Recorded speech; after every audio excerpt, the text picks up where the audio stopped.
Why do some thoughts vanish like smoke, while others harden into steel, stone, and gold?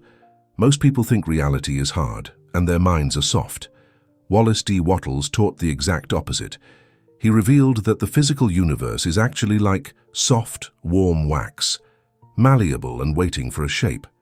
But to shape it, you cannot just wish. You must learn the scientific art of creating an impressed form, a thought so definite and dense that matter has no choice but to conform to it. This is not mysticism. This is mechanics. And in the next hour of your life, you will learn the exact protocol that forces the universe to obey your blueprint. You have visualized before. You have closed your eyes and imagined the life you want, the wealth you crave, the success you deserve. And yet, when you opened your eyes, nothing had changed. The images you crafted in your mind felt hollow, disconnected from the concrete world of money, matter, and manifestation. You felt like you were daydreaming in a void, speaking to a universe that wasn't listening. The frustration is profound, because somewhere deep within you, you sense that thought should have power. You sense that the mind should be able to command reality. But the gap between your inner vision and your outer circumstances feels like an unbridgeable chasm, and each failed attempt at visualization only deepens the wound of powerlessness.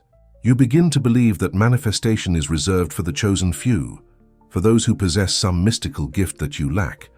But Wallace D. Wattles did not teach mysticism. He taught mechanics. He taught that the reason your visualizations have not materialized is not because you lack power, but because you have been using the wrong technique. We are taught that visualization is a mental exercise, a kind of hopeful daydreaming that might, if we're lucky, influence our behavior or boost our confidence. Wattles taught it as a physical act of causation. He didn't just think about wealth. He impressed his thought upon the formless substance like a seal upon wax. He understood that the universe is not a distant, indifferent machine, but a living, intelligent, and responsive substance that takes the shape of every thought that is properly impressed upon it. The key word is properly. A casual wish leaves no mark. A vague desire creates no form. But a thought that is crafted with precision, weighted with faith, and sustained with unwavering focus becomes an impressed form, a blueprint that the formless substance must obey. This is the promise that Wallace D. Wattles extends to you across a century of time. You can learn to turn your vague desires into sharp, undeniable instructions that the universe is scientifically compelled to execute. You can transform your inner vision from a ghostly wish into a solid mandate. You can become the architect of your reality, not by bending the laws of nature, but by using them. The technique is precise, the mechanics are clear, and once you understand them, you will never again wonder why your thoughts have failed to materialize. You will know exactly what was missing, and you will know exactly how to correct it. This video is not entertainment, it is an initiation. In the next segments, you will learn the 3 qualities a thought must possess to become an impressed form. You will discover the exact mental state required to imprint your desire upon the fabric of the universe so deeply that it cannot be erased, ignored, or delayed. You will understand why most people's visualizations are too light, too blurry, and too brief to leave any lasting mark on the formless substance. And you will learn how to correct these failures with surgical precision. This is the mechanics of manifestation. This is the architecture of reality. And by the end of this video, you will possess the blueprint. But I must warn you, there is a mental habit that acts like a solvent, instantly melting your impressed form back into formless mush just moments after you create it. Most people perform this act of self-sabotage 10 times a day without realizing it. They press the seal into the wax, and then, with their very next thought, they rub their thumb across the impression, smoothing it back into chaos. This form destroyer is so subtle, so culturally normalized, that you may not even recognize it as the enemy. But it is the single greatest obstacle between you and the life you desire. I will reveal this hidden saboteur in part 4, and I will show you how to guard your impressed form with the vigilance of a master. If you are ready to stop wishing and start commanding, if you are ready to learn the one technique that forces matter to obey your will, then you must make a pact with yourself right now. You must commit to watch this video in its entirety, to absorb every word, and to apply the protocol with absolute precision. This is not information to be consumed passively. This is a transmission of power, and to claim that power, you must engage fully. If you accept this pact, if you are ready to become the architect of your destiny, then leave a comment below right now and type the words, "I am the architect." This is your declaration. This is your commitment. And this is the first step in sealing your fate as a conscious creator of reality. Do it now. And then subscribe to this channel, because what you are about to learn is only the beginning of the master's legacy. Wallace D. Wattles discovered a principle so fundamental, so scientifically precise, that once you understand it, the entire mystery of manifestation collapses into clarity. He called it the formless substance. This is not a metaphor. This is not poetry. This is his attempt to describe the raw, intelligent, responsive material from which all things are made. Imagine the universe before any form existed, before stars, before planets, before matter as we perceive it. There was only potential. There was only substance without shape. And this substance, Wattles taught, is not dead. It is not inert. It is alive, intelligent, and infinitely responsive. It is waiting for instruction. It is waiting for a blueprint. It is waiting for a thought to be impressed upon it. Now, this may sound abstract, but consider this. Every physical object you see around you, the chair you sit on, the device you hold, the walls that surround you, was once a thought in someone's mind. Before the chair existed in wood and fabric, it existed as an idea in the mind of a designer. Before the device existed in glass and metal, it existed as a vision in the mind of an engineer. The transition from thought to thing is not magic. It is process. And Wattles identified the exact mechanism by which this process occurs. He taught that the formless substance is like an ocean of intelligent energy, and every thought you think is like a wave that ripples across its surface. But not all waves are equal. A weak thought creates a weak ripple that quickly fades. A strong thought creates a powerful wave that gathers momentum and eventually crashes into physical form.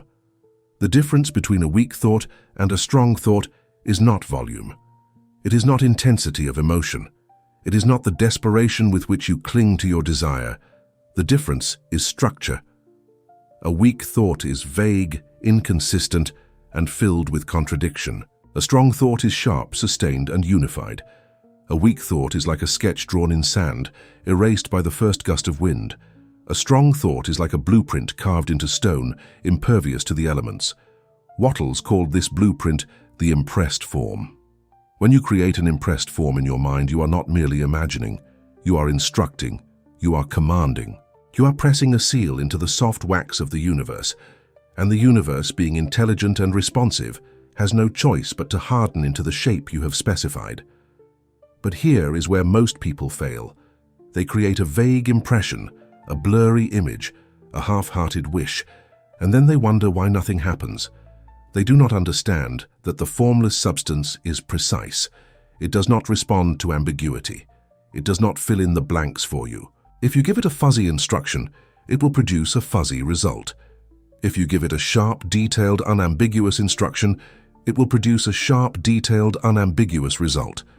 This is not a question of belief. This is a question of mechanics. The universe is not judging whether you are worthy.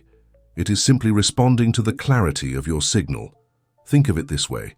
Imagine you are standing in front of a master craftsman, a sculptor who can carve anything you desire out of marble.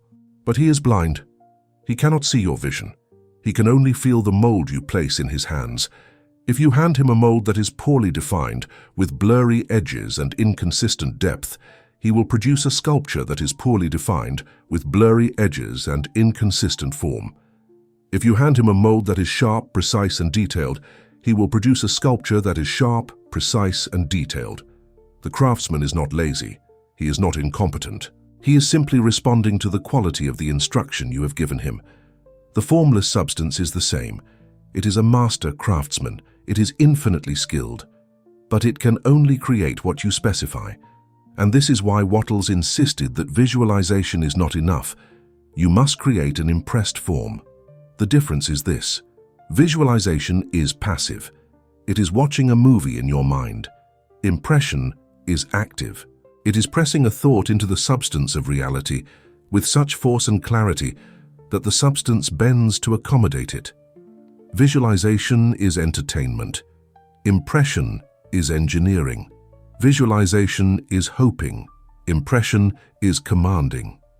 And once you understand this distinction, you will never again confuse daydreaming with creation.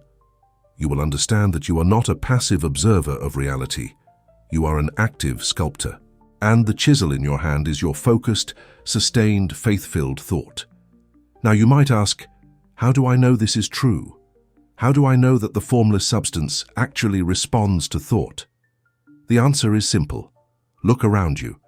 Every invention, every building, every system, every organization began as a thought. Thought is the only force that can organize matter. Matter, left to itself, decays. It erodes. It returns to chaos. Only thought imposes order. Only thought creates form. And if thought can create a building, a machine, a corporation, then why can it not create wealth, opportunity, and circumstances? The only difference is the clarity and consistency with which the thought is held. Wattles taught that the universe is not neutral. It is not indifferent. It is fundamentally creative. It wants to express itself. It wants to take form. But it cannot do so without a pattern. It cannot do so without a blueprint. And that blueprint must come from you. You are not begging the universe for favors.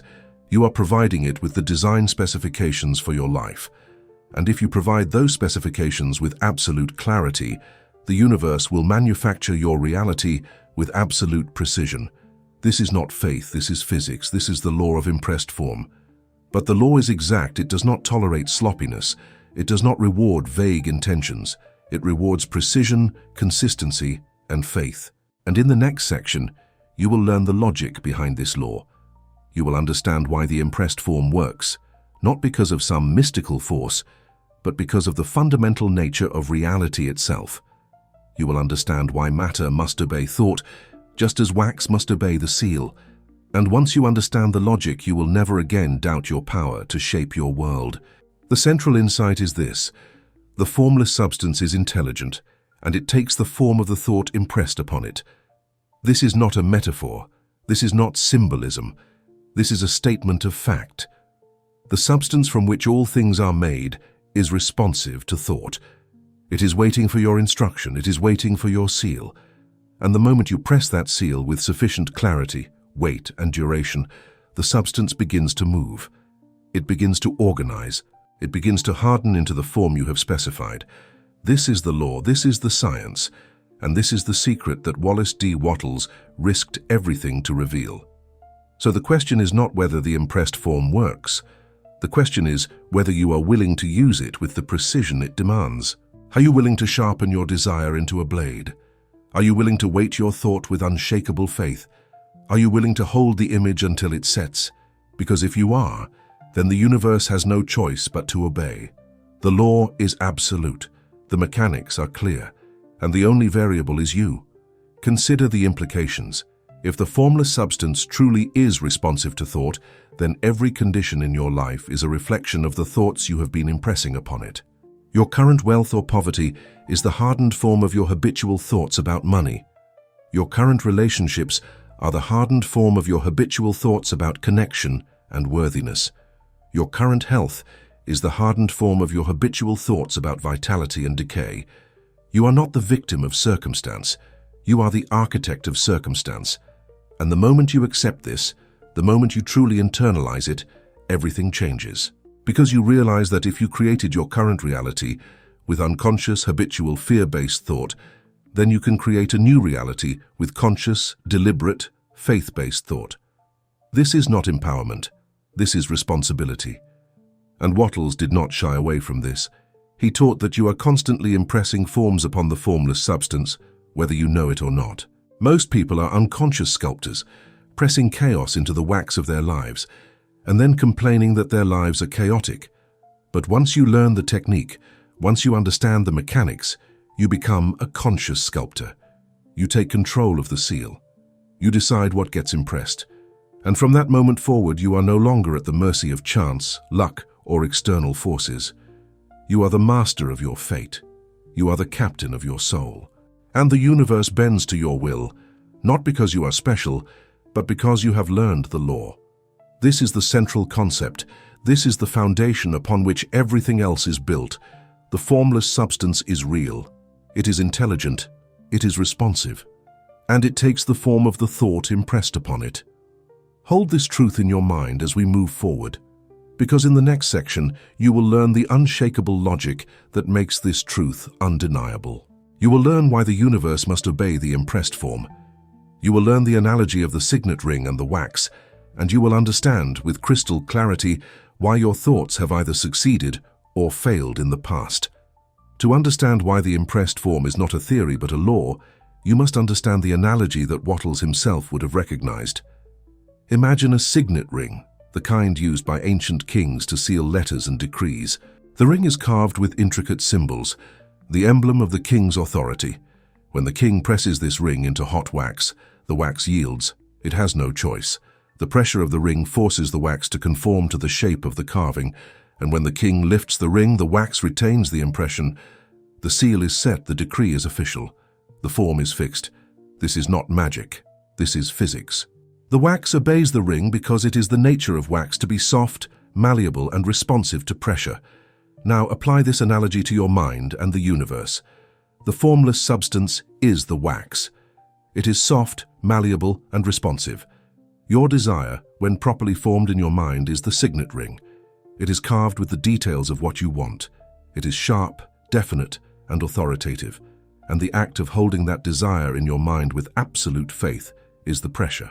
When you press the ring of your desire into the wax of the formless substance with sufficient pressure, that is, with sufficient faith and focus, the substance yields.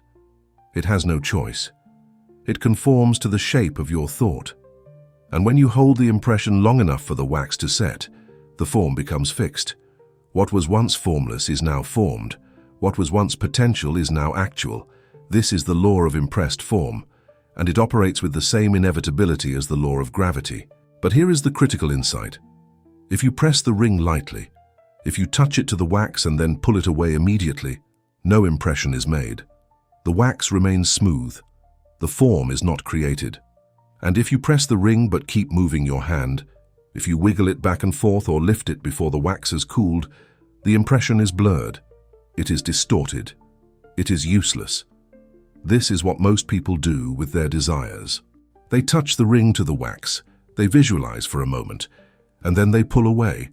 Or they press the ring down but keep moving it.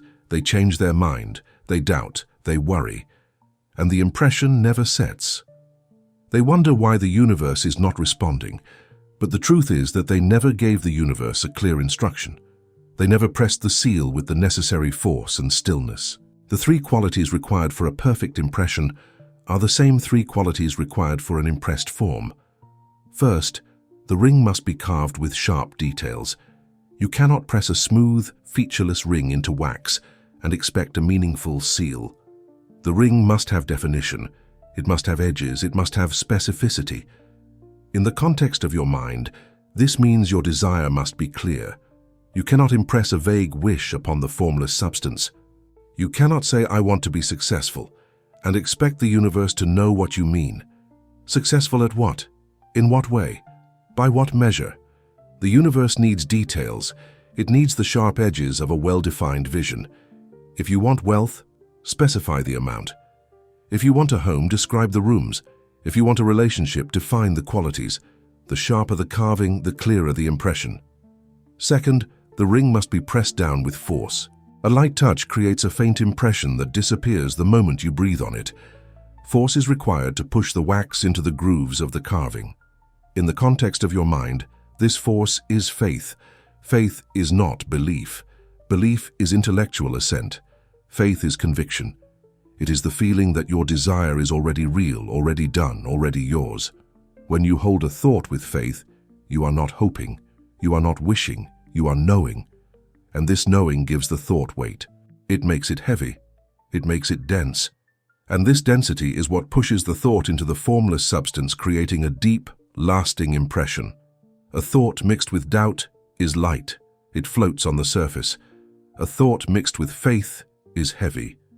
It sinks deep into the substance and creates a form that cannot be erased. Third, the ring must be held in place until the wax sets. If you press the ring down with perfect sharpness and perfect force, but then you lift it away before the wax has cooled, the impression will collapse. The wax will flow back into shapelessness. You must hold the ring still, hold the pressure steady, until the wax hardens. In the context of your mind, this is sustained focus. It is the practice of returning to your impressed form again and again, day after day, until it feels solid, until it feels real, until you can see it with your eyes closed and feel it with your inner senses. This is not obsession. This is discipline. This is the dwell time that allows the form to set. And without this dwell time, no matter how sharp your vision or how strong your faith, the impression will not hold. Now consider what happens when all three qualities are present.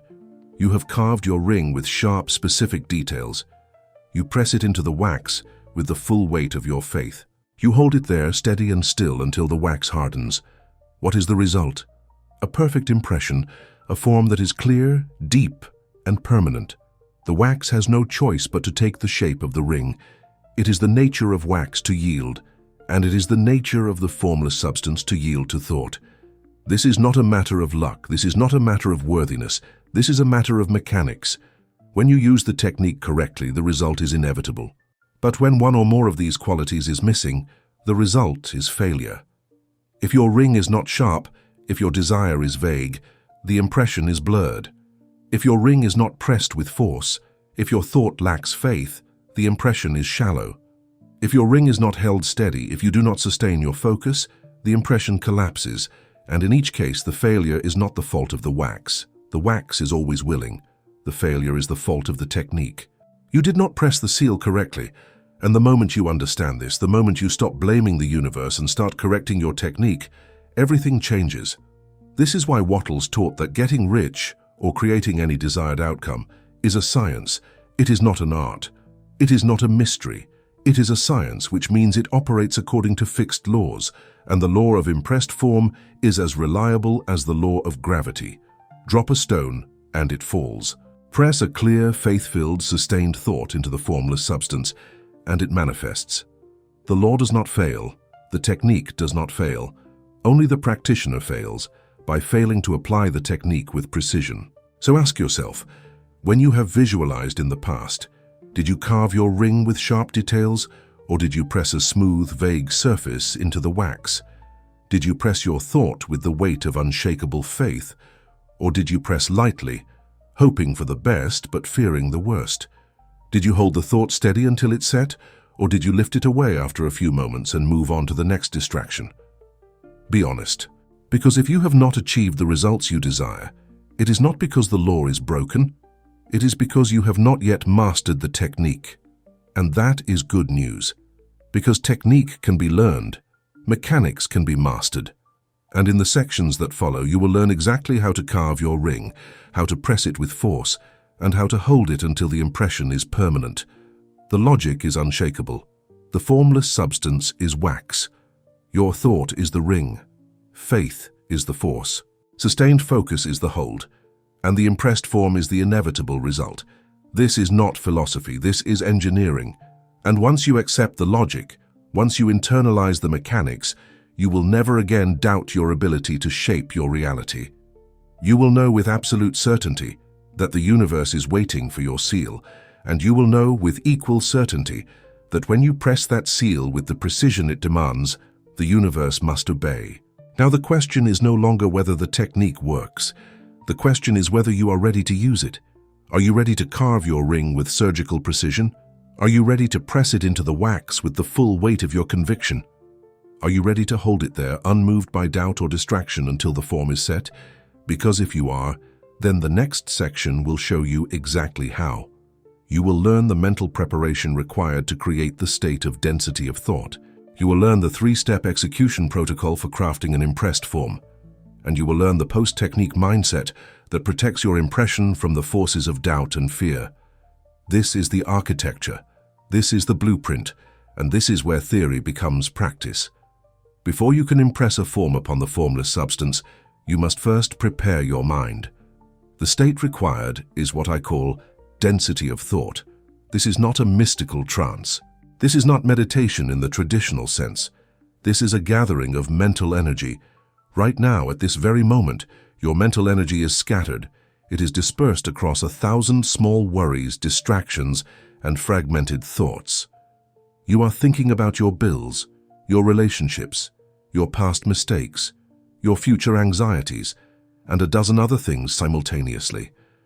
This scattered energy is like sunlight diffused across a wide area. It is warm, but it cannot burn. It is present, but it has no power. To create an impressed form, you must gather this scattered light and focus it into a single point. You must transform diffused energy into concentrated force. You must create a laser beam. This is the first step. Stop. Withdraw your attention from the chaos of the external world. Stop scrolling. Stop consuming. Stop reacting. Sit in a quiet space, close your eyes and recognize that your mind has been operating on autopilot, processing inputs from the world rather than generating outputs of your own design. This is the passive mode. You are receiving, you are responding, you are being acted upon. But to impress a form, you must switch into the active mode. You must become the actor, not the acted upon. You must become the sculptor, not the clay. And this shift begins with a simple but profound act of will. You decide that for the next few minutes, you are not going to think about the world. You are going to think into the world. You are going to create, not consume. As you sit in stillness, feel the scattered fragments of your attention beginning to draw together. It is like calling a pack of wild horses back to the stable. At first, they resist. They want to run in all directions, but with patience and discipline, you call them in, one by one. A thought about work arises. You acknowledge it and set it aside. A thought about a conversation arises. You acknowledge it and set it aside. A thought about money arises. You acknowledge it and set it aside. You are not suppressing these thoughts. You are not fighting them. You are simply choosing not to engage with them. You are gathering your energy. You are creating the conditions for density. And as your mind begins to settle, as the noise begins to quiet, you will feel something shift. You will feel a kind of inner weight, a kind of presence. This is your mental energy, no longer dispersed but concentrated. This is the state from which you will operate. This is the state of density of thought. And from this state, the thoughts you create will have mass. They will have gravity. They will have the power to bend reality. This is not imagination. This is preparation. You are not yet visualizing. You are not yet creating the impressed form. You are simply gathering the raw material, your own focused attention, so that when you do create the form, it will be sharp, heavy, and enduring. In this state of density, you are no longer a passive daydreamer. You are a conscious engineer. You are preparing to draft a blueprint that the universe will obey. And the quality of this preparation determines the quality of the result. If you rush into visualization with a scattered mind, you will create a scattered impression. If you enter visualization from a state of density, you will create a dense impression. The difference is not subtle, it is absolute. And this is why the masters did not begin their inner work with wishful thinking. They began with stillness. They began with the gathering of power. And only when the power was gathered did they direct it toward a specific form. Now, once you have achieved this state of density, once your mind is no longer a storm but a still deep pool, you are ready to carve the ring. You are ready to define the form. You are ready to move from preparation to execution. And in the next section, you will learn the exact protocol for crafting an impressed form. You will learn the 3 qualities that the form must possess. You will learn how to sharpen it, weight it, and hold it. And you will learn why each of these steps is non-negotiable. The architecture of manifestation is precise, and you are about to receive the blueprint. But before we proceed, I want you to understand the significance of what you are learning. This is not a technique for daydreaming more effectively. This is a technique for commanding reality. The difference is profound. Daydreaming is passive. You imagine something you want, and then you hope it comes true. Commanding is active. You create a precise instruction. You press it into the fabric of reality. And you expect, no, you know, that the universe will execute it. The shift from hoping to knowing is the shift from powerlessness to mastery. And this shift begins with the state of density of thought. So before you move forward, take a moment right now. Close your eyes. Call in your scattered attention. Feel the fragments of your mind drawing together into a single, concentrated point. Feel the weight of your own presence. This is your power. This is your creative force. And in the next section, you will learn how to wield it with surgical precision. You will learn how to carve your signet ring, press it into the wax, and hold it until the form is set. This is the execution. This is the art. And this is where your life begins to change. Mental preparation is not optional. It is foundational. Without it, you are trying to carve stone with a feather. You are trying to press the seal into ice, not wax. The formless substance is always responsive, but it responds to the quality of the signal you send. And the quality of the signal depends on the density of your thought. A dense thought is a powerful thought. A powerful thought is an obeyed thought. This is the law, this is the science, and this is the state you must cultivate before you attempt to impress any form upon the universe. The state of density of thought is also the antidote to doubt. When your mind is scattered, doubt finds 1,000 cracks to enter. It whispers from every direction. But when your mind is dense, when your attention is gathered into a single unified force, doubt has no entry point. There is no crack, there is only certainty. And certainty is the frequency that the formless substance recognizes as command. Doubt is the frequency of a question. Certainty is the frequency of a decree. And the universe responds to decrees, not questions. So as you prepare to enter the next phase, as you prepare to craft your impressed form, remember this. The power is already within you. It is not something you need to acquire. It is something you need to gather. It is not something external. It is your own attention, your own focus, your own creative force. And the moment you stop scattering it across the distractions of the world and start concentrating it into a single point of intention, you become unstoppable. You become a force of nature. You become the architect. And the universe, recognizing the signature of a master, bends to your will. This is the mental preparation. This is the state of density of thought. And from this state, you are ready to execute.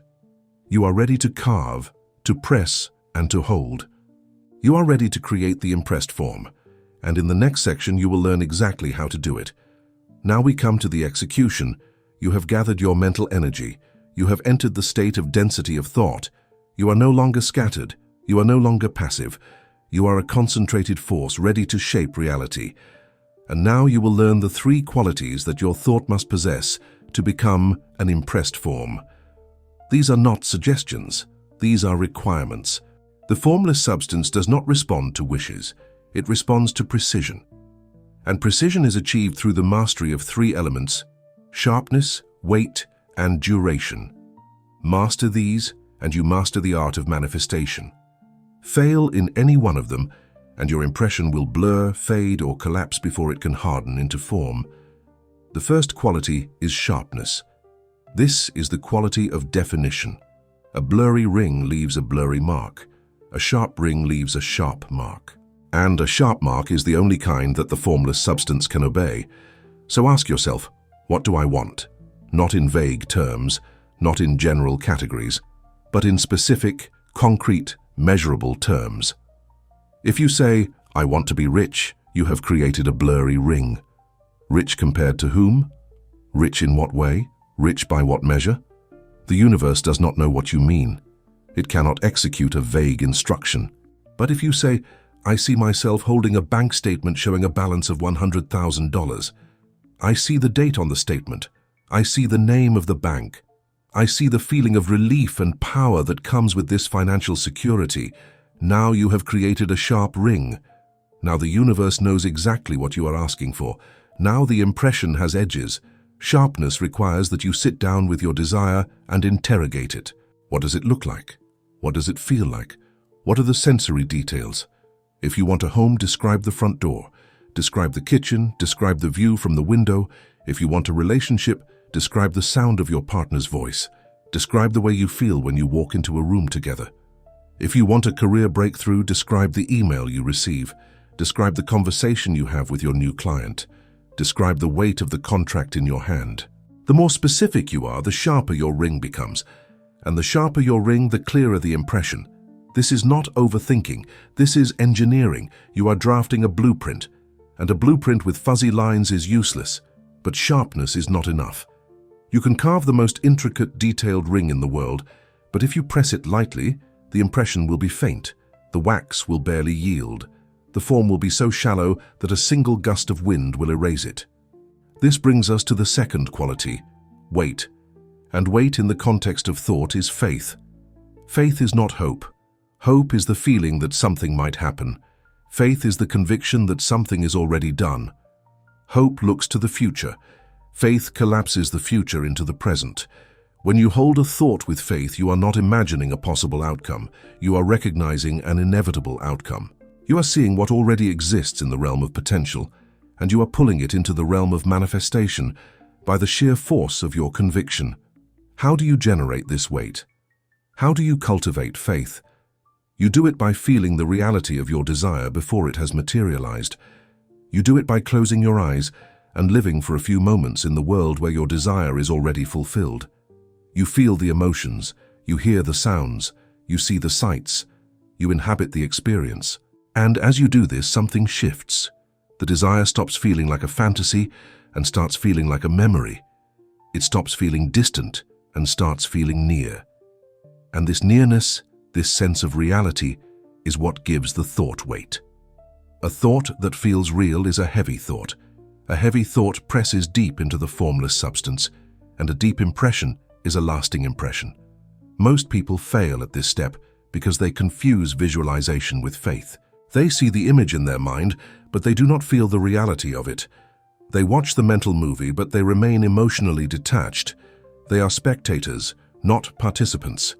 And a spectator's thought has no weight. It is entertainment, not engineering. To create weight, you must step into the image. You must become the protagonist of your own vision. You must feel what you would feel if the desire were already real.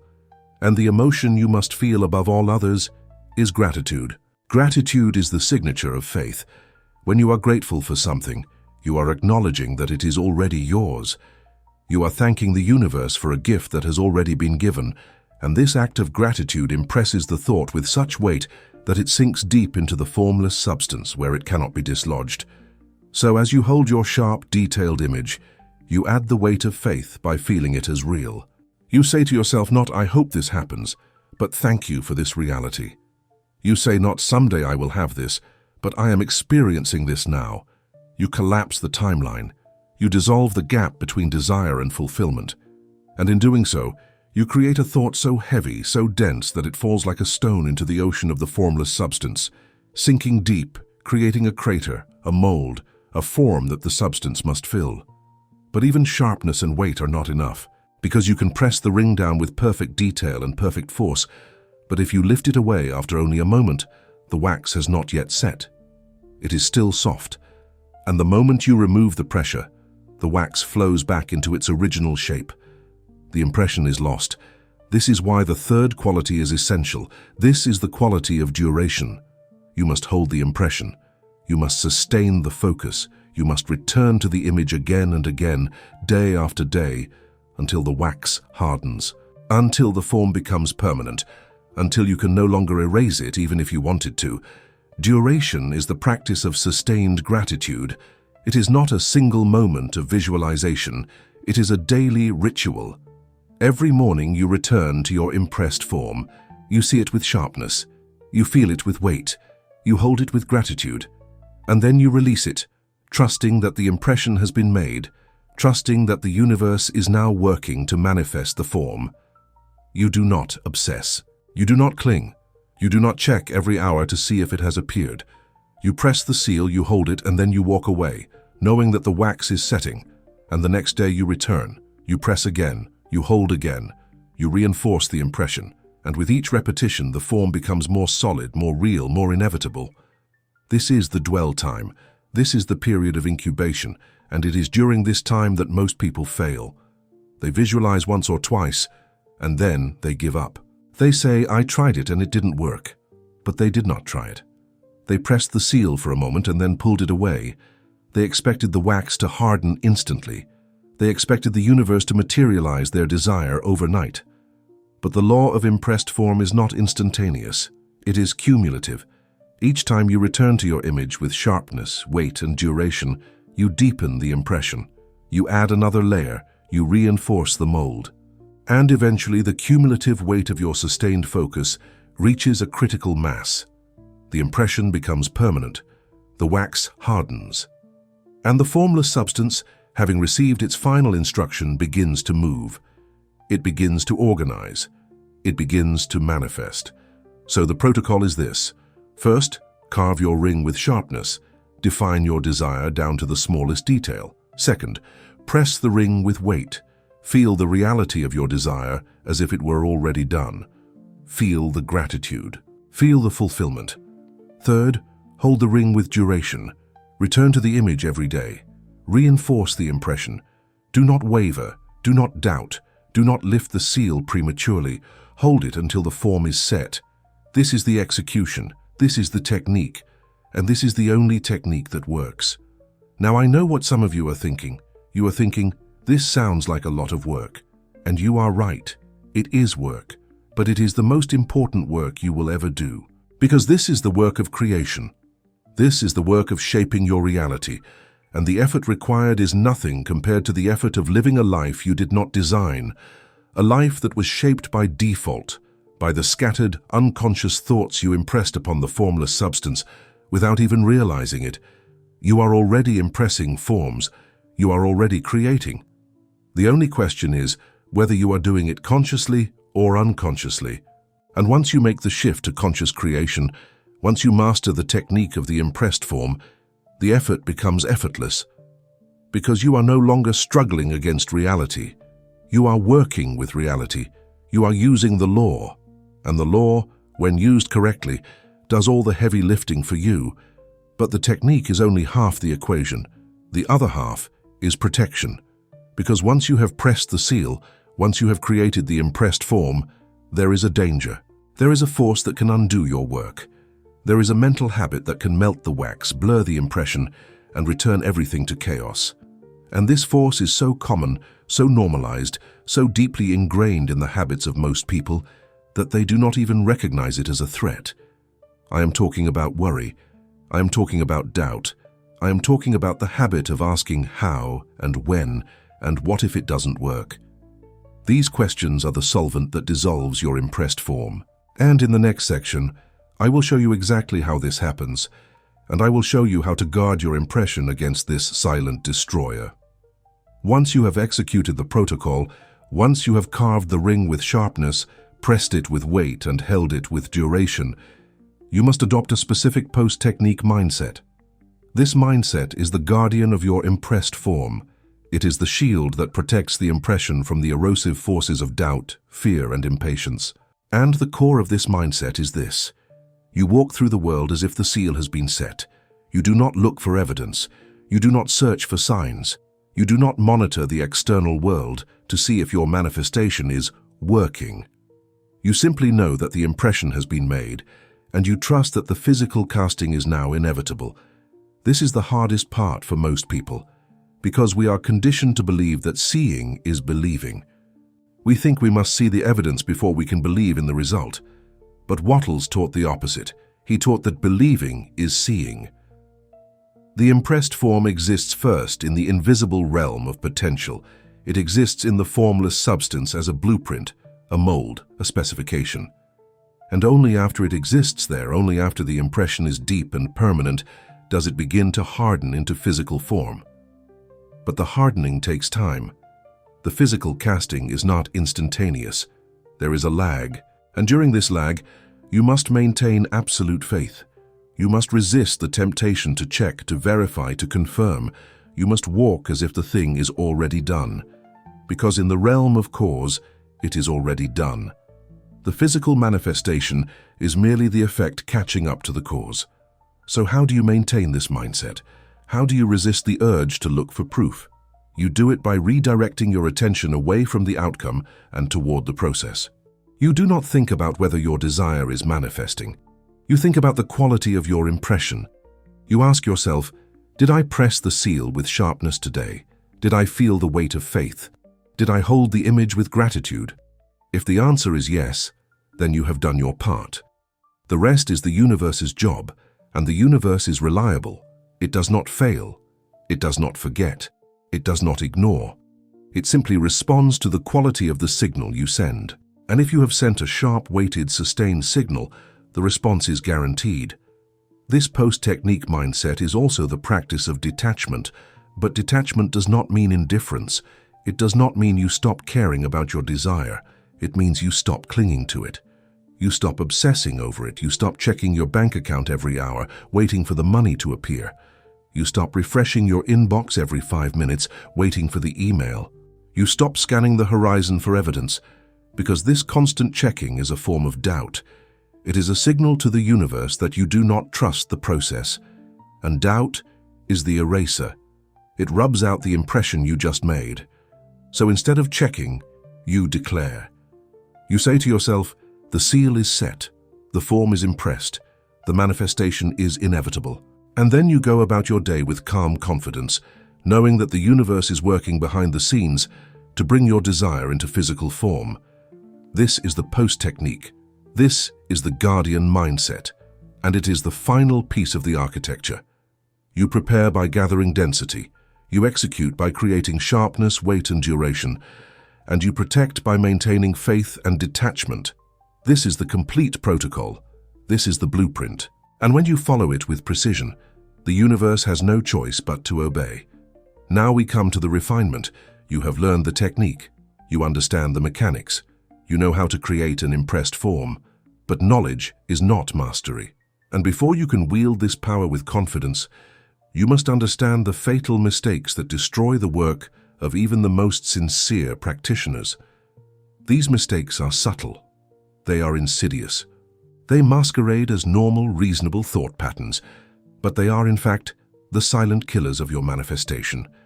And the first and most dangerous of these mistakes is the one I promised to reveal at the beginning of this video. It is the form destroyer. And its name is worry. Worry is the mental habit of imagining negative outcomes. It is the act of pressing a seal into the wax, not of your desire, but of your fear. And here is the critical insight. The formless substance does not distinguish between a desired form and a feared form. It does not judge whether the thought is good or bad, wanted or unwanted. It simply responds to the impression.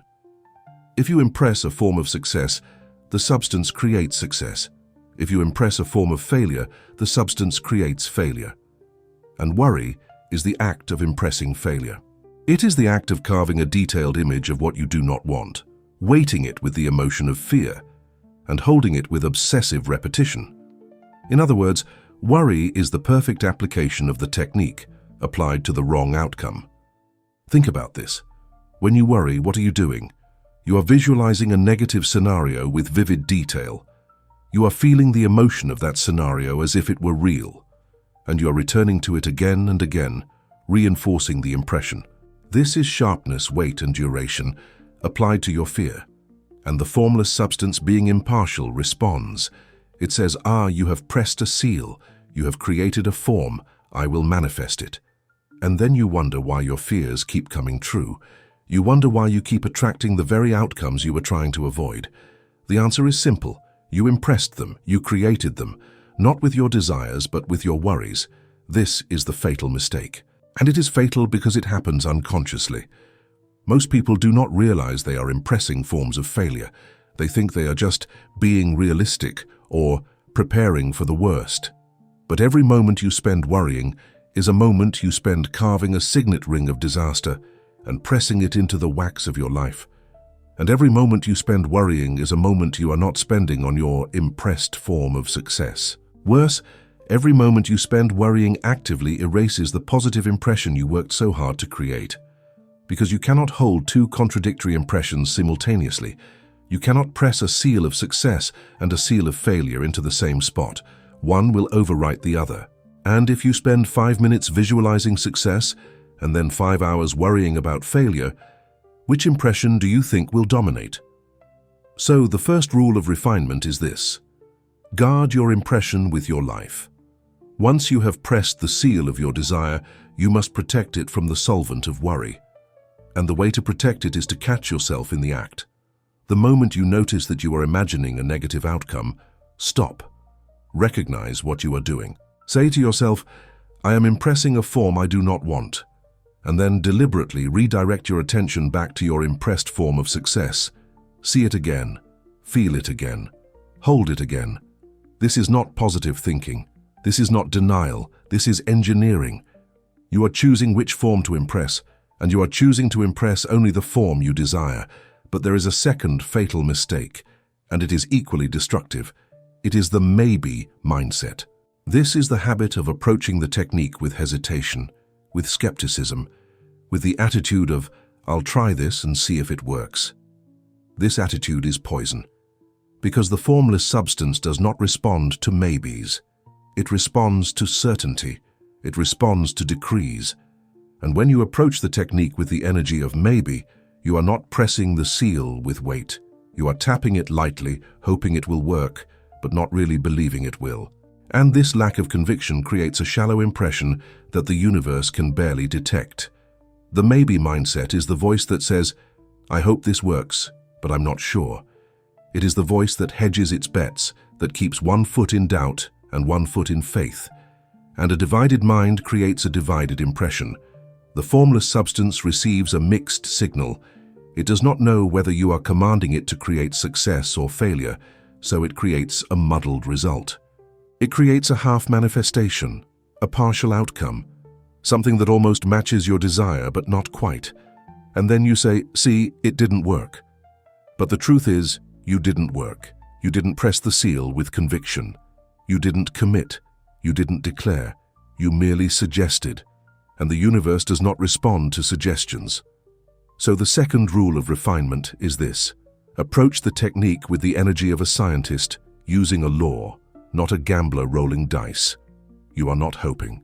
You are not wishing. You are not experimenting to see if the universe might possibly, if you're lucky, respond to your request.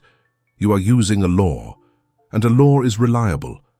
It does not care about your mood. It does not care about your past.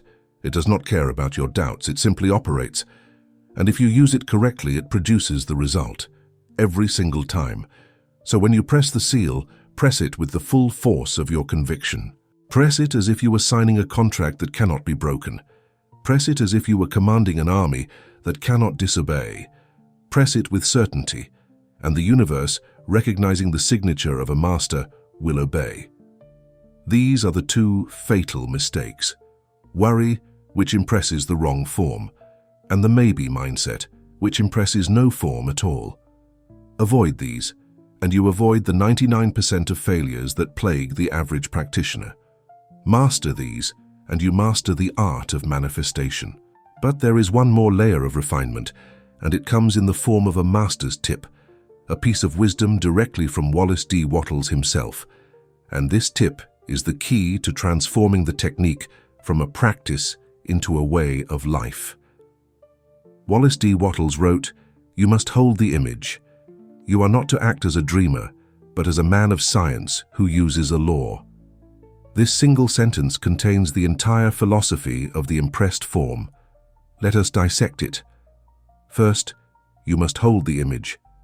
Not imagine it once, not visualize it occasionally, hold it. This is duration. This is the sustained focus that allows the wax to set. The image must become a constant companion, a backdrop to your daily life. It is not something you visit for 5 minutes and then forget. It is something you carry with you, something you return to in the quiet moments, something you feel in the pauses between tasks. The image must become so familiar, so real, so present, that it feels like a memory rather than a fantasy. Second, you are not to act as a dreamer. This is a warning. Dreamers are passive. They float in the realm of imagination, enjoying the fantasy, but doing nothing to bring it into form. Dreamers are entertained by their visions. They do not create with them. And Wattles is telling you that this is not enough. The impressed form technique is not for dreamers. It is for creators. It is for those who understand that the image in the mind is not an escape from reality, but a blueprint for reality. You are not imagining to pass the time. You are imagining to impress a form. You are imagining to command the formless substance. And this is an active, intentional, disciplined practice, not a passive, escapist fantasy. Third, but as a man of science who uses a law. This is the key. Wattles is telling you to approach the technique with the same rigor, the same confidence, the same expectation of result that a chemist brings to a laboratory. When a chemist mixes two chemicals, he does not hope they will react. He knows they will react, because he is using a law of chemistry. And the law is reliable. It does not fail. It does not change. It simply operates. And Wattles is telling you that the same is true of the law of impressed form. You are not praying to a capricious deity. You are not begging the universe for a favor. You are using a law. And if you use it correctly, the result is guaranteed. This shift in perspective is everything. It is the difference between hoping and knowing. It is the difference between a beggar and a king. A beggar hopes that someone will give him something. A king commands, and it is done. And when you understand that you are using a law, you stop hoping and start commanding. You stop begging and start expecting. You stop worrying about whether it will work, and you start preparing for the inevitable result. This is the mindset of a master, and this is the mindset you must cultivate if you want to wield the power of the impressed form. But Wattles goes further. He teaches that you must not only hold the image, but you must also act in harmony with it. This does not mean that you must figure out the how. It does not mean that you must create a detailed plan of action. It means that you must move in the direction of your desire with faith and intelligence. You must take the opportunities that present themselves. You must say yes to the invitations that align with your vision. You must follow the impulses that arise from your inner knowing. You are not forcing. You are not struggling. You are simply flowing in the direction of the impressed form, allowing the universe to orchestrate the details. This is the refinement. This is the master's tip. You hold the image with the discipline of a scientist. You act with the confidence of a king, and you trust the law with the faith of a mystic. You do not hope. You do not doubt. You do not question. You press the seal and you walk away knowing that the impression has been made and the manifestation is inevitable. This is the mindset. This is the practice. And this is the path to mastery. Now you might be thinking, this all sounds good in theory, but does it actually work? Is there any evidence that this technique produces real results? And the answer is yes. But the evidence is not in some distant, mystical realm. The evidence is all around you. Every building, every invention, every system, every institution began as a thought in someone's mind. And the people who brought these things into being were not hoping. They were not wishing. They were impressing forms. They were using the law whether they knew it or not. And the same law that built empires and invented technologies is available to you. It is not reserved for the elite. It is not secret knowledge. It is simply the mechanics of creation. And in the next section, I will show you how this ancient technique is validated by the cutting edge of modern science. In the past decade, science has begun to catch up to what the masters have always known. We are discovering that the mind is not a passive observer of reality, but an active participant in its creation. And one of the most profound areas of research that validates the principle of the impressed form is the field of epigenetics. Epigenetics is the study of how environmental signals influence gene expression. And what science has discovered is this: your genes are not your destiny. They are not fixed. They are responsive. They change their expression based on the signals they receive from the environment. And the most powerful environment that influences your genes is not the air you breathe or the food you eat. It is the thoughts you think. Let me explain. Every cell in your body is constantly receiving signals from its environment. These signals tell the cell what to do, which genes to activate, which proteins to produce, which functions to perform. And these signals come in many forms. Chemical signals from hormones, electrical signals from the nervous system, and most importantly, informational signals from the mind. When you hold a thought, you are not just creating a mental image. You are creating a chemical and electromagnetic signal that radiates throughout your entire body. And this signal influences the behavior of your cells. It influences which genes are turned on and which are turned off. It influences whether your body moves toward health or disease, toward vitality or decay. Now apply this to the principle of the impressed form. When you hold an image of success, wealth, health, or happiness with sharpness, weight, and duration, you are not just impressing a form upon some abstract external substance, you are impressing a form upon the substance of your own body. You are sending a signal to your cells. You are telling your biology what to create. And your biology, being intelligent and responsive, obeys. It begins to organize itself around the dominant signal. It begins to express the genes that support the outcome you have impressed. It begins to produce the proteins, the hormones, the neurotransmitters that align with your vision. And as your internal environment shifts, your external environment begins to shift as well, because the two are not separate. They are reflections of the same underlying pattern. They are both responding to the same impressed form. This is not metaphor, this is biology. Science has shown that stress, fear, and worry trigger the expression of genes associated with inflammation, immune suppression, and cellular aging. In other words, when you worry, you are literally instructing your cells to break down. You are impressing a form of decay. But the opposite is also true. Gratitude, faith, and positive expectation trigger the expression of genes associated with healing, growth, and vitality. When you hold an impressed form of health and success, you are instructing your cells to build up. You are impressing a form of creation. And your body, being the obedient servant that it is, follows the instruction. But it goes deeper, because your internal state influences not only your biology, but your behavior. When you hold an impressed form, you begin to act in ways that align with that form. You begin to notice opportunities that you would have otherwise missed. You begin to make decisions that move you toward your goal. You begin to attract people, circumstances, and resources that support your vision. And this is not magic. This is perception. Your mind is constantly filtering reality, deciding what to pay attention to and what to ignore. And the filter is set by your dominant thoughts. If you are impressing a form of success, your mind filters for success. It highlights the opportunities, the connections, the paths that lead to the outcome you have specified. And you, following these highlighted paths, move inevitably toward your goal. So the law of impressed form is validated not only by ancient wisdom, but by modern science. Your thoughts are not ephemeral. They are causal.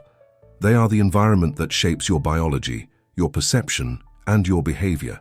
And when you take control of your thoughts, when you discipline your mind to hold only the forms you desire, you take control of your entire life. You become the architect not only of your external circumstances, but of your internal state. You become the master of your own biology, your own perception, your own destiny. And this is the power that Wallace D. Wattles was pointing you toward. This is the power that is available to you right now. The connection to epigenetics is not just a scientific curiosity.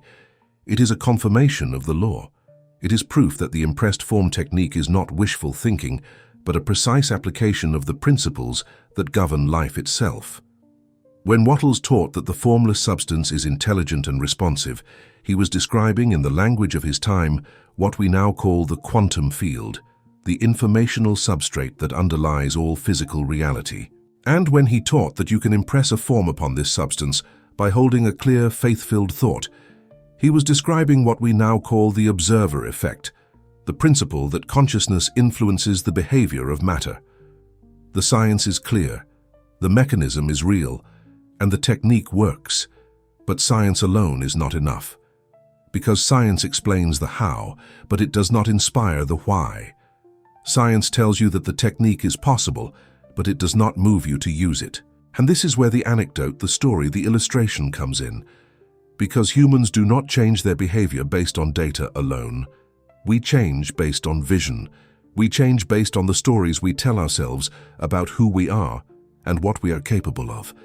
And in the next section, I will give you a story that will cement the principle of the impressed form in your mind forever. I will show you how the impressed form operates, not only in the realm of biology and quantum mechanics, but in the realm of human achievement. And I will show you why you are not powerless, not a victim, not at the mercy of circumstances. You are the architect, and the blueprint is in your hands. Imagine a master architect standing before an empty plot of land. The land is wild, chaotic, overgrown with weeds and scattered with stones. To the untrained eye, it is nothing. It is formless. But the architect does not see the land as it is. He sees the land as it will be. In his mind, he holds the image of a cathedral. He sees the towering spires, the stained glass windows, the vaulted ceilings, the intricate carvings. He sees the light streaming through the windows, casting colored patterns on the marble floor. He hears the echo of footsteps in the great hall. He feels the presence of the sacred space he is about to create. This image is not a daydream. It is a blueprint. It is an impressed form. And once the architect has impressed this form upon his mind, the physical work begins. The architect does not start laying bricks randomly. He does not hope that the cathedral will somehow emerge from the chaos. He creates a detailed plan. He drafts the blueprint on paper, translating the image in his mind into precise measurements, angles, and specifications. And then, he gives this blueprint to the workers. The blueprint becomes the law of the building site. Every worker, every brick, every beam, every pipe must obey the lines drawn on that paper. The blueprint is the seal. The building site is the wax. And the physical cathedral is the inevitable result of the impression. The workers do not question the blueprint. They do not improvise. They do not deviate. They simply follow the plan brick by brick, day by day, until the cathedral stands exactly as the architect envisioned it. Now, what would happen if the architect created a detailed blueprint, but then halfway through the construction began to doubt? What if he started erasing lines on the blueprint, changing the design, worrying that the cathedral would not be beautiful enough, strong enough, grand enough? What if he pressed a new seal into the wax every day, each time with a different design? The result would be chaos. The workers would not know what to build. The bricks would be laid in contradictory patterns. The structure would collapse. The cathedral would never be completed. And the architect, standing in the ruins of his indecision, would say, "See, it didn't work. The cathedral was impossible." But the cathedral was not impossible. The architect simply failed to hold the impression. This is the exact process by which you create your life. You are the architect. Your mind is the drafting table. Your thoughts are the blueprint. And the formless substance is the building site. When you create an impressed form, a clear, detailed, faith-filled image of the life you desire, you are handing the universe a blueprint. And the universe, being the obedient worker that it is, begins to build. It gathers the materials. It lays the foundation. It assembles the structure brick by brick exactly according to the plan you have given it. But if you change the plan halfway through, if you erase the blueprint with doubt and worry, if you press a new seal every day, the universe cannot complete the work. Not because it lacks the power, but because you keep changing the instruction. The physical building is just the obedience of matter to the impressed form of the architect. The cathedral does not build itself. The bricks do not spontaneously arrange themselves into arches and spires. But once the architect has created the blueprint, once he has impressed the form, the physical manifestation is inevitable. It is simply a matter of time and consistent execution. And the same is true of your life, your wealth, your relationships, your health, your success. These are not random events. They are the obedience of matter to the impressed forms you have held in your mind.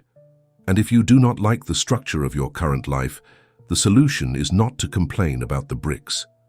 The solution is to change the blueprint. This is the power of the impressed form. It is not magic, it is architecture. It is the science of translating vision into form. And once you understand this, once you truly internalize this, you will never again feel powerless. You will never again believe that your circumstances are beyond your control, because you will know that every circumstance, every condition, every outcome is the physical manifestation of a thought that was impressed upon the formless substance. And if you impressed it unconsciously in the past, you can impress it consciously in the future. You can tear down the old blueprint and draft a new one. You can press a new seal, and you can watch with the calm confidence of a master architect as the universe obeys your design. We have journeyed deep into the mechanics of manifestation. We have explored the nature of the formless substance. We have learned the three qualities of the impressed form: sharpness, weight, and duration. We have identified the fatal mistakes that destroy the work. We have validated the technique with science, and we have illustrated the principle with story. Now it is time for synthesis. It is time to bring all of these elements together into a unified understanding. Because the power of the impressed form is not in any single piece of the puzzle. It is in the integration. It is in the seamless flow from preparation to execution to protection. And when you master this flow, you master reality itself. The synthesis is this: you are constantly creating. Whether you know it or not, whether you intend it or not, you are pressing seals into the wax of the universe every moment of every day. Your habitual thoughts are blueprints. Your dominant emotions are the force that presses those blueprints into the formless substance. And your life, as it currently exists, is the hardened form of the impressions you have been making, consciously or unconsciously, for years. This is not a theory. This is a fact. And once you accept this fact, everything changes. Because you realize that you are not a victim. You are a creator. And the only question is whether you are creating by design or by default. Most people create by default. They allow their thoughts to be shaped by their circumstances, by the media, by the opinions of others, by the fears and doubts that whisper in their minds. And these scattered, reactive thoughts impress chaotic forms upon the formless substance. The result is a chaotic life, a life of struggle, confusion, and mediocrity. But you do not have to accept this default mode. You can shift into design mode. You can take control of the seal. You can decide with absolute clarity what form you will impress. And from that moment forward, your life becomes a conscious creation, a deliberate work of art, a cathedral built according to your own blueprint. This is the synthesis of power. It is the recognition that you are not separate from the universe. You are not at its mercy. You are its co-creator. The universe is not a distant force that grants or denies your wishes. It is an intelligent, responsive substance that takes the form of your thoughts. And when you understand this, when you truly internalize this, you step into your role as the architect. You stop begging. You stop hoping. You stop waiting. And you start commanding. You press the seal, you hold the image, and you walk through the world with the calm certainty of one who knows that the impression has been made and the manifestation is inevitable. The power is already within you. It has always been within you. You have been using it your entire life. The only difference now is that you are aware of it. You are conscious of the seal in your hand. And consciousness is control. Once you see the mechanism, you can use it with precision. Once you understand the law, you can apply it with confidence. And once you master the technique, you become unstoppable, because the universe has no choice but to obey the impressed form. This is the law. This is the science. And this is your birthright as a conscious being. You stand at a threshold. Behind you is the old way, the way of passive hoping, of scattered wishing, of unconscious creation. Ahead of you is the new way, the way of conscious command, of deliberate impression, of masterful architecture. And the choice is yours. You can continue to allow the world to shape your thoughts, or you can begin to shape the world with your thoughts. You can continue to press the seal of fear, doubt, and mediocrity, or you can begin to press the seal of vision, faith, and greatness. The universe does not care which you choose. It is impartial. It will obey either seal with equal precision. But you should care because the life you live is the direct result of the seals you press. Wallace D. Wattles taught that the universe is not hard and your mind is not soft. He taught that the universe is like soft, warm wax, and your mind is the signet ring. The power is not in the wax is passive. The power is in the ring, and the ring is in your hand. You are not powerless. You are not at the mercy of fate, luck, or circumstance. You are the wielder of the seal. And the moment you accept this, the moment you claim this power, you become the author of your own story. You become the architect of your own destiny. And the universe, recognizing the signature of a master, bends to your will. But here is the truth that most people never hear. The universe is waiting for your mark. It is pliable, willing, and ready. It has been waiting your entire life for you to take control of the seal, to press it with confidence, to create a form that is worthy of your potential. And every day that you do not press the seal consciously, the universe defaults to the forms that have been impressed upon it by your unconscious thoughts, by your fears, by the collective programming of the world around you. Stop accepting the shapes that others have impressed upon your life. Stop allowing the media, the culture, the economy, the opinions of the fearful and the small-minded to dictate the blueprint of your existence. You are the architect. You are the master. And it is time to carve your own signet ring. Carve it with the sharpest detail. Carve it with the vision of the life you truly desire, not the life you have been told to desire. Carve it with specificity, with clarity, with edges so sharp that the universe cannot misunderstand your command. And then, press it deep into the fabric of reality with the full weight of your faith. Press it with the conviction that what you see in your mind is already done, already real, already yours.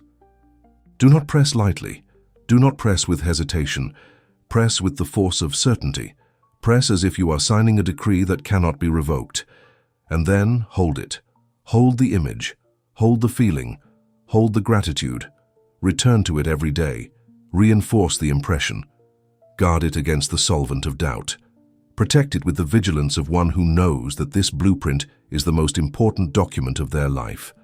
And then, stand back. Stand back and watch as the world begins to twist and turn, to rearrange itself, to conform to the blueprint you have designed. Watch as opportunities appear. Watch as people enter your life who support your vision. Watch as resources flow toward you. Watch as the physical reality bends to match the impression you have made in the invisible realm. This is not magic. This is mechanics. This is the law. And the law is absolute. The universe must obey. Matter must conform. The wax must take the shape of the seal. And you, having pressed the seal with mastery, having held it with discipline, having protected it with faith, will stand as the living proof that the impressed form is real. This is the message of empowerment that Wallace D. Wattles extends to you across the expanse of time. You are not a passive observer. You are an active creator. You are not a beggar. You are a king. You are not at the mercy of the universe. You are the one who commands it. And the command is simple. Impress the form, hold the image, guard the seal, and watch as reality obeys. This is your power. This is your birthright, and this is the legacy of the masters. They did not teach you to hope. They taught you to create.